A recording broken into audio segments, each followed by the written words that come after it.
कुठल्या प्रश्नासाठी उभी राहायची असते, तो सामाजिक असेल, राजकीय प्रश्न असेल, आर्थिक प्रश्न असेल, पण संघटनेला एक तात्विक पाया देण्याची गरज असते. आणि आपल्या या संघटनेचा एक अत्यंत भरभक्कम तात्विक पाया हा भाईंनी 3 दशकांपूर्वीच घालून घेतला. आणि त्यामुळे या अधिवेशनात आल्यावर भाईंचं स्मरण प्रथम होणं हे अत्यंत नैसर्गिक. त्याच व्यक्तींचं अजूनही स्मरण करणं गरजेचं आहे. ते म्हणजे मधुकरराव किंवा अण्णा हिरपराके, जे आपले या लढ्यातले एक अत्यंत खंदे नेते होते. त्याचबरोबर अजमल खान, ज्यांनी अत्यंत ताकदीने या लढ्यामध्ये पुढे घेतली. या दोघांचंही स्मरण करणं मला अत्यंत गरजेचं आहे. जावडेकरांनी हे जे पुस्तक लिहिलं आहे, हे पुस्तक म्हणजे कार्यकर्त्याला लढण्यासाठीचं शस्त्र आहे. तुम्ही लक्षात घ्या, हिंदुत्ववाद्यांचं म्हणजे मोदींचंही नाव मी अनेक वेळा घेत नाही, कारण मोदी हा संघाचा चेहरा आहे आणि संघ म्हणजे हिंदुत्ववाद. हिंदुत्ववादाचं एकच धोरण आहे आणि ते धोरण म्हणजे इतिहासातली मणी उकरून काढायची. तुम्हाला भविष्याची गाजरं दाखवत त्याच्यामध्ये गुंग करून टाकायचं. कधी आपण महागुरू कसे होणार, महासत्ता कसे होणार हे सातत्याने सांगायचं. आजच अमित शहानी जाहीर करून टाकलं की आता देश माओवादापासून मुक्त होऊ घातलेला आहे. भविष्यामध्ये सतत तुम्हाला गुंतवत राहायचं आणि हे सगळं करत असताना तुम्ही वर्तमान कसा विसरा याचं पद्धतशीर नियोजन करायचं. अशा भारतीय समाजाला वर्तमान काळामध्ये आणण्याचं काम जावडेकर आपलं पुस्तक करतात. तुमचं पुस्तक ही चिकित्सा नाही, ही मोदी सरकारच्या आर्थिक धोरणाचं हे शवविच्छेदन आहे, हे पोस्टमार्टम आहे, ते पर्दाफाश आहे, ती पोटखोल आहे. तुम्ही अत्यंत अभ्यासूपणे जी काही जबरदस्त आकडेवारी त्याच्यामध्ये दिलेली आहे. खरं तर तुम्ही अतिशय स्पष्टपणे सुरुवातीलाच म्हटलेलं आहे की मोदी सरकारची कृती आणि कृती याच्यामध्ये सतत तफावत राहिली. हिंदुत्ववाद्यांचं तर ते खरं मूलभूत तत्व आहे. शेवटी मोदी काय करत आहेत? मोदी हे सातत्यानं हिंदुत्ववाद्यांच्या या संपूर्ण प्रत्येक धोरणाला, तत्वाला पुढे नेण्याचं काम करत आलेले आहे. म्हणजे एक गोष्ट आपण साधी लक्षात घेऊ की सातत्यानं सांगितलं जातं की भारत आता जगातली आर्थिक महासत्ता बनणार आहे. आपण आता ट्रिलियन इकॉनॉमीकडनं 5 ट्रिलियन इकॉनॉमीकडे जाणार. 3 ट्रिलियनकडनं 5 ट्रिलियनकडे आपली वाटचाल होणार. ज्याच्या ताटामध्ये जेवायला नसतं, ज्याच्या डोक्यावर चप्पल नसतं आणि ज्याच्या अंगावर कपडे नसतात, त्याला देखील हे ऐकल्यावर क्षणभर रोमांच उभे राहतात. 142 कोटी लोकांच्या देशातलं सगळ्यांचं उत्पन्न एकत्र केल्यावर ही 3 ट्रिलियनची इकॉनॉमीचे आकडे समोर येत असतात. पण या आकड्याच्या पलीकडे जाऊन आपल्याला दरडोई उत्पन्नाकडे बघावं लागतं आणि ज्या वेळेला आपण दरडोई उत्पन्नाकडे येतो त्यावेळेला खऱ्या अर्थानं देशाच्या आर्थिक परिस्थितीचं वास्तव आपल्या समोर दंड येऊन आढळतं. पण ते दरडोई उत्पन्नाची गंमत आहे. मी गोष्ट आवर्जून आजकाल सांगत असतो की एक देश आहे, त्या देशामध्ये 2 माणसं राहत आहेत. एक अभिजित वैद्य आणि एक अदानी आहे. या देशाचं संपूर्ण उत्पन्न आपण उदाहरणार्थ धरूया 100 कोटींचं आहे.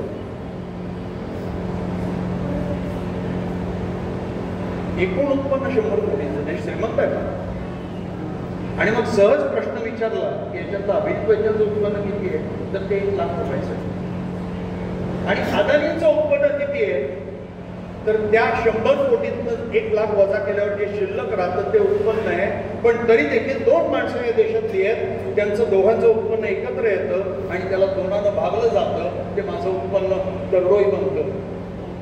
म्हणून म्हणून मी नेहमी सांगतो की देशाचं दरडोई उत्पन्न काढताना देशातले जे अब्जाधीश आहेत, जे कोट्याधीश आहेत, ते पहिले वजा करा.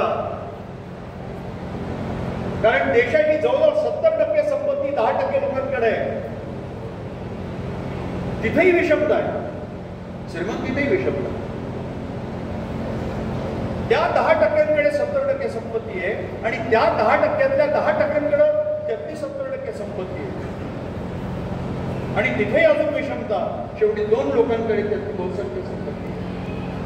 हे देशाचं वास्तव आहे. म्हणजे एकूण देशाच्या अर्थकारणाचा आकार हा त्याच्यामध्ये गोरगरिबापासून हा 70% संपत्ती असणारा समाज एकत्र केल्यावर येतो. आणि दरडोई उत्पन्न देखील आपल्या उत्पन्नाच्या बरोबर त्यांचं उत्पन्न जोडलं जातं आणि त्यांनी लोकसंख्येने भागलं जातं, तेव्हा दरडोई उत्पन्न येतं. आणि म्हणून मला असं वाटतं की समाजवादी परिवारानं देशातल्या बिलियनियर्स, ट्रिलियनियर्स हे जे काही आहेत, कोट्याधीश, अब्जाधीश, त्यांची संपत्ती वजा करून देशाचं दरडोई उत्पन्न काढलं पाहिजे. तो आकडा लज्जास्पद निघेल. तुमच्या पुस्तकांनी हे वास्तव फार वेगळ्या पद्धतीने समोर आणलं. आणि शेवटी देशाच्या विकासाचे निर्देशांक कुठले तुम्ही फार छान मांडले की दरडोई उत्पन्नाच्या बरोबर एकूणच मानव विकास निर्देशांक, शांततेचा निर्देशांक, लिंग विषमतेचा निर्देशांक, शिक्षण विषमतेचा निर्देशांक, या प्रत्येक निर्देशांकामध्ये आपला देश जगातल्या 172 देशांमध्ये 100च्या खाली आहे. आणि याच्यातल्या अनेक निर्देशांकांमध्ये भारत हा पाकिस्तान सारख्या आणि भूतान सारख्या देशांच्या पण खाली आहे. हे वास्तव तुम्ही समोर आणले.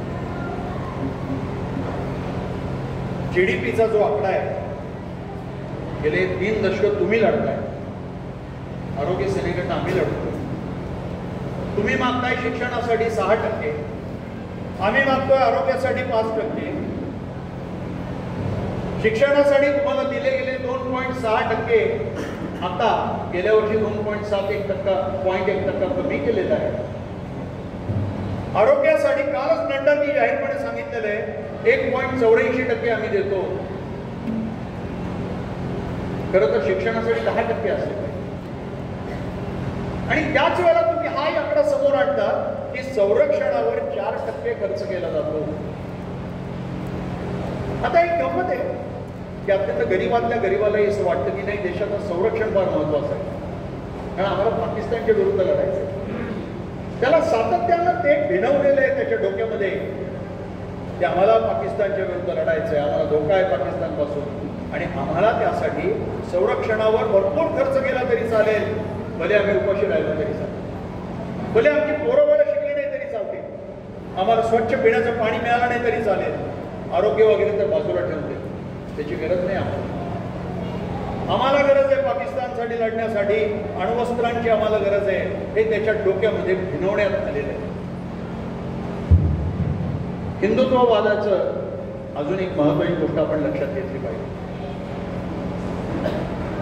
मनुवाद हा हिंदुत्वाचा आत्मा आहे. हिंदू मुस्लिम द्वेष हा हिंदुत्वाचा श्वास आहे. आणि असत्य, अहिंसा, इतिहासाचा प्रक्षेप, विरोधकांचं चारित्र्यहनन हा हिंदुत्वाचा आधार आहे. ज्या क्षणी तुम्ही हिंदू मुस्लिम द्वेषातून हिंदू मुस्लिम भाईचाराकडे देशाला घेऊन जाता, त्या क्षणी हिंदुत्ववादाचा श्वास कोंडायला सुरुवात होते. त्याचं जगणं अवघड बनायला लागतं आणि मग तो सातत्यानं हा द्वेष दगदगता ठेवण्याचा प्रयत्न करत राहतो. गेल्या काही काळांमध्ये तुम्ही जर बारकाईने पाहिलं तर देशातली वाढती विषमता, वाढतं दारिद्र्य, वाढती बेकारी, आरोग्य आणि शिक्षणापासून वंचित असणारे कोट्यवधी, पिण्याच्या पाण्यापासून खेडीपाडी वंचित आहेत असं आम्ही सांगत होतो. स्वच्छ पाण्यापासून पुणं पण वंचित आहे. हे आता त्या पुण्यामध्ये जी GBSची साथीने थैमान घातलं त्या काळामध्ये पुणेकरांना कळलं. पिण्याचं पाणी देखील अशुद्ध आहे, घाणेरडं आहे. आणि अशा अवस्थेमध्ये देशातले 64 कोटी लोक तिकडं ज्या पाण्याचं विश्लेषण केल्यावर विष्ठेमध्ये असणारे कोलिफॉर्म नावाचे जे जंतू आहेत त्याचं कित्येक पटीने वाढलेलं प्रमाण सापडलं. त्या पाण्यामध्ये डुबक्या मारतायत आणि धन्य धन्य होत आहेत, कारण ते पापं आपली त्याच्यामध्ये सगळी धुवून टाकतात. आता याचा अर्थ 64 कोटी लोक पापी आहेत हे तर नक्की झालं.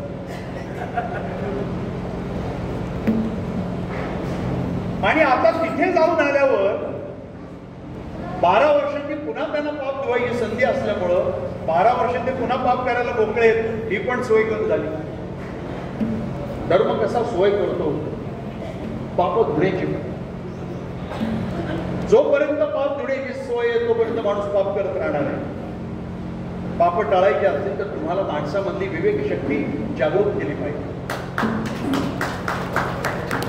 समाजाला तुम्हाला पापापासून जर दूर न्यायचं असेल तर त्याच्यात नैतिकता पेरली पाहिजे. त्याच्यामध्ये सतसत विवेक बुद्धी टाकली पाहिजे. आणि हे करायचं काम शिक्षणानं केलं पाहिजे. कारण शिक्षणाचा पाया आहे. मगाशी तुम्ही सॉक्रेटिसचा उल्लेख केला. सॉक्रेटिसचा शिष्य प्लेटो 2500 वर्षापूर्वीची ते त्या प्राचीन ग्रीसमध्ये होऊन गेले. प्लेटोनं एका ठिकाणी फार छान म्हटलंय. त्यांनी असं म्हटलंय की ज्या समाजामध्ये शिक्षण आणि शहाणपण या दोन गोष्टींचा अभाव असतो असा समाज कधीच चांगले राज्यकर्ते निवडू शकत नाही. शिक्षण आणि शहाणपण. आता बिन शिकता शहाणपण हे फक्त भाग्यवंत मोदींसारखे जे असतात त्यांच्याकडेच येऊ शकतात. तर ते जैविक नाहीच आहे. आपण आपली सगळी जैविक पामर आईच्या उदरातनं जन्माला आलेली तर हे महान गरज तर त्यामुळे त्यांना शिकायची गरज नाही. कुठलंही शिक्षण न घेता, वाचन न करता, ज्ञान संपादन न करता त्यांच्याकडं ज्ञान येत राहतं. त्या ज्ञानाच्या आधारे ते देशाच्या भवितव्याचे निर्णय धडाक्यामध्ये घेत राहतात. त्यामुळे मी त्यांच्याबद्दल काही बोलू शकत नाही. पण प्लेटोनं मात्र आम्हाला सांगून ठेवलंय की राज्यकर्ते चांगले निवडायचे असतील तर त्या समाजाला आपल्याला शिक्षण आणि शहाणपण हे दोन्ही दिलं पाहिजे. समाजाला शिक्षण देण्यासाठी आपण लढतो. खरं तर रौप्य महोत्सवी वर्ष आहे. माझ्यापुढे प्रश्न पडतो की एका बाजूला मी तुमच्या सगळ्यांचं खूप मनापासून अभिनंदन करतो की भाई गेल्यावर तुम्ही या लढ्याची मशाल ही सगळ्यांनी धगधगती ठेवली. त्याबद्दल तुमचं करावं तेवढं अभिनंदन पुढे. आणि तुमच्याकडे पाहिल्यावर मला खात्री वाटते की मशाल तुम्ही विझून देणार नाही. पण शिक्षण हक्क सभा कशासाठी स्थापन केली? ती शिक्षणाच्या हक्कांसाठी स्थापन केली. तिची 25 वर्ष, 50 वर्ष, 75 वर्ष आणि 100 वर्ष होत जाणं हे आपल्या संपूर्ण राजकीय आणि सामाजिक व्यवस्थेचं अपयश असतं. लढा संपत नाही. आणि आता तर आपला लढा अधिकाधिक बिकट बनत चाललेला आहे. तो दिवसेंदिवस किती बिकट बनतोय ते तुम्ही सगळेजण पाहता. 3 गोष्टी आहेत ज्ञानाबद्दल. मी मगाशी जे शहाणपणा शब्द जो वापरला, बुद्धी, ज्ञान, प्रतिभा आणि प्रज्ञा असे 4 पातळ आहेत असं माझं. बुद्धीबद्दल असं म्हटलं जन्मजात असते. माणूस जन्मजात काही बुद्धी घेऊन येतो. प्रतिभा देखील जन्मजात असते. पण मला स्वतःला कधी तसं वाटत नाही. मी तर विज्ञानाचा विद्यार्थी. मला वाटतं की IQ इंटेलिजन्सी कोशंट ही जी काही टेस्ट आहे ही बुद्धीचं मापन करायला अपुरी आहे. कारण त्या मापनामध्ये त्या व्यक्तीच्या बुद्धीच्या बरोबर त्याच्या हृदयामध्ये प्रेम, दया, करुणा, विवेक, बुद्धी किंवा विज्ञान निष्ठा हे किती आहे हे मोजण्याची कुठलीही मापक नाहीत. आणि ज्या बुद्धीचं मापन या गुणांविना केलं जातं ती बुद्धी नाही असं मी नेहमी मानत आहे. प्रतिभेचंही तसंच. एखाद्या प्रतिभावंत चित्रकाराने चित्र काढणं किंवा चित्रपट निर्माण करणं. पण एखाद्यानं जी काही प्रतिभा आहे तिचा वापर छावा काश्मीर फाईल्स असे चित्रपट जे गोबेल्स नीतीच्या आधारावर निर्माण केलेले चित्रपट आहेत, धादांत इतिहासाचं विकृतीकरण करणारे चित्रपट आहेत, असे चित्रपट काढण्यासाठी करणं ही प्रतिभा नाही. म्हणून आपल्याला प्रतिभा काय हे देखील त्याचा विचार अत्यंत गंभीरपणे केला पाहिजे आणि प्रज्ञाही त्याच्या पुढे. इमॅन्युअल कांट हा जो 17व्या शतकामध्ये एक फार मोठा तत्ववेत्ता होऊन गेला, त्या तत्ववेत्त्याचे 3 ग्रंथ आहेत. एक क्रिटिक ऑफ प्युअर रिझन,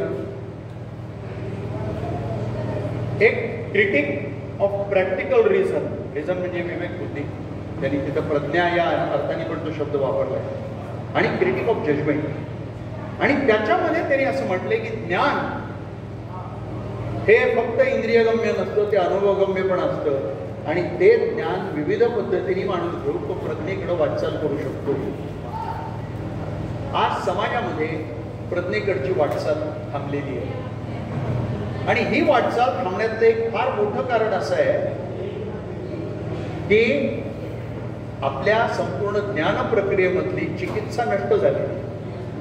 प्रश्न विचारण्याची क्षमता आपण हरवून टाकलेली आहे. माणसं प्रश्न विचारत नाहीयेत.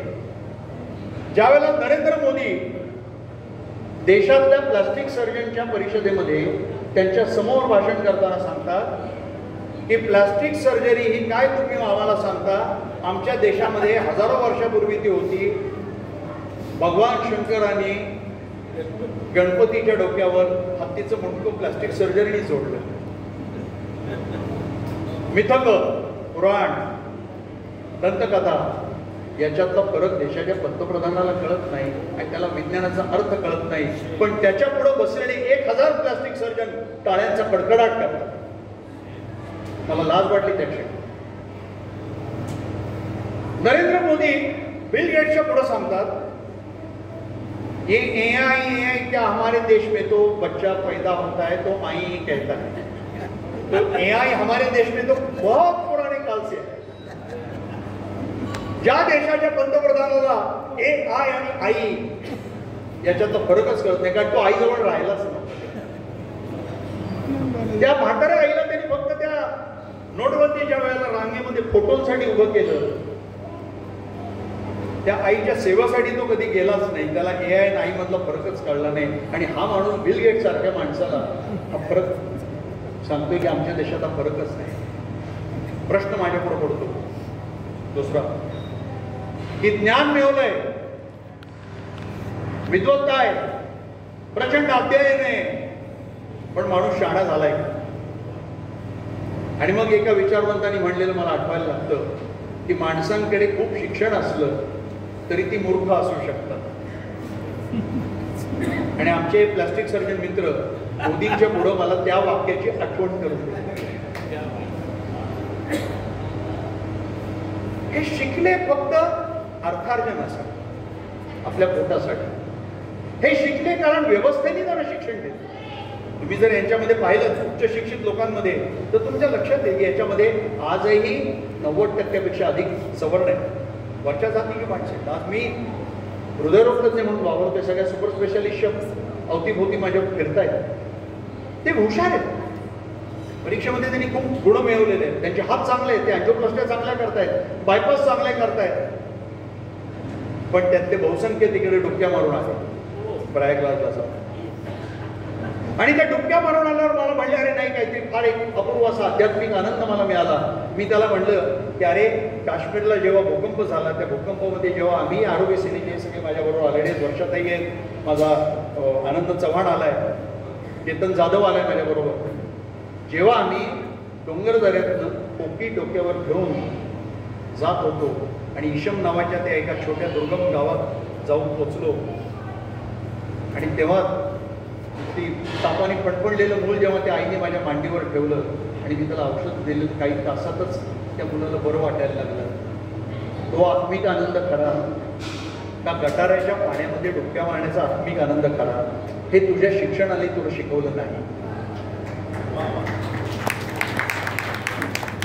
आणि म्हणून आपल्या पुढं हे आव्हान आहे. म्हणजे शिक्षण सगळ्यांपर्यंत पोहोचवणं हा एक अर्थकारणाचा भाग. ते समान सगळ्यांपर्यंत पोहोचवणं हा एक अत्यंत महत्त्वाचा भाग आहे. तुम्ही तुमच्या पुस्तकामध्ये फार छान मुद्दा समोर आणलाय की दिवसेंदिवस शिक्षण हे अभिजनवाद्यांसाठी तुम्ही उभं करता आणि बहुजनांना त्या शिक्षणातनं अत्यंत पद्धतशीरपणे वगळलं जाते. मी तर गेले कित्येक वर्ष ही मांडणी करतोय की या नव्या नव्या शिक्षण धोरणांच्या मदतीनं आणि हिंदुत्वाच्या या विषारी फौजेच्या मदतीनं आपल्या देशामध्ये 21व्या शतकातली एक नवी जातीव्यवस्था जन्माला घातली जाते. एक नवी 12 बलुतेदारी जन्माला घालण्याचं षडयंत्र रचलं जातंय. म्हणून सगळ्यांना समान शिक्षण असलं पाहिजे, पण गुणवत्तापूर्णाचा अर्थ जो आहे तोही तेवढाच महत्त्वाचा. आणि शिक्षणात काय गुणवत्ता असली पाहिजे हे पुन्हा आपल्याला सांगायचं काम आपण केलं पाहिजे. आज या निमित्ताने आपण मला प्रमुख पाहुणा म्हणून बोलवलं. खरं तर मेधाताईंच्या नंतर मी भाषण करणं हे मला खूप संकोचून टाकणारं होतं. त्यांचं भाषण शेवटी झालं असं तर मला बरं वाटलं असतं, पण तुम्ही मला हा सन्मान सगळ्यांनी दिला. तुमच्या लढ्याच्या बरोबर आम्ही आहोतच. बाबा मला एका फार छान म्हणाले होते, अरे अभिजित भाई आणि तुम्ही शिक्षणाच्या प्रश्नावर लढता, तू तिकडे अनेक लोक येऊन आरोग्याच्या प्रश्नावर लढतो, आम्ही रोजगाराच्या मुद्द्यावर लढतो. आपण बघ तिघांनी शिक्षण, आरोग्य आणि रोजगार ही त्रिसूत्री हातामध्ये घेतलेली आहे आणि आपण आपले लढे पुढे घेऊन निघालेलो आहोत. आपण या सर्व लढ्यात आपण एकमेकांचे साथी आहोत, सहकारी आहोत, कॉम्रेड्स आहोत, एकमेकांचे लढवय्ये सहकारी आहोत. आरोग्य सेना तुमच्या बरोबर नेहमीच सातत्यानं या लढ्यामध्ये राहील याची मी तुम्हाला ग्वाही देतो. आणि मला तुम्ही पुन्हा या कार्यक्रमासाठी आज प्रमुख पाहुणा म्हणून बोलवलं त्याबद्दल मी आपल्या सगळ्यांचे मनापासून आभार मानतो. धन्यवाद सर. भविष्यात येणारी आव्हाने खूप आहेत, परिस्थिती अत्यंत बिकट आहे, पण शिक्षण हक्काची ही मशाल पूर्ण ताकदीने पेटत राहील आणि एकमेकाच्या साथीनं हा लढा चालू राहील हे आश्वासन मी तुम्हाला देऊ इच्छिते.